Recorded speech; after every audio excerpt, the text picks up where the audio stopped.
आज आपण इंग्रजी विषयाबद्दल थोडीशी मजेशीर माहिती पाहू. बघा, इंग्रजी भाषेमध्ये सगळ्यात जास्त वापरले जाणारे अल्फाबेट कोणते असेल? कोणते असेल?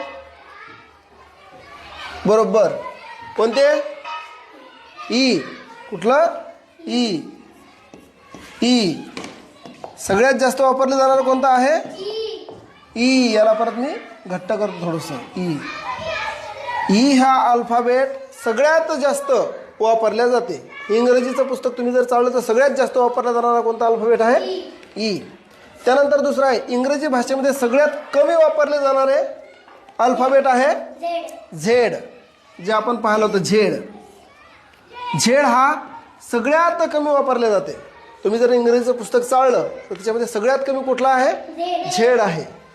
त्यानंतर इंग्रजीमध्ये सगळ्यात जास्त वापरला जाणारा एक शब्द आहे, जो शब्द मी तुम्हाला सांगितला होता. तो शब्द कुठला होता रे?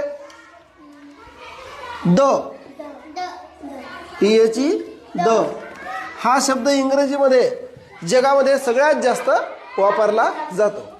म्हणजे इंग्रजी भाषेमध्ये सगळ्यात जास्त वापरले जाणारा अल्फाबेट आहे ई. इंग्रजी भाषेमध्ये सगळ्यात कमी वापरले जाणारे अल्फाबेट आहे झेड. त्यानंतर इंग्रजीमध्ये सगळ्यात जास्त वापरला जाणारा शब्द कोणता आहे रे? द.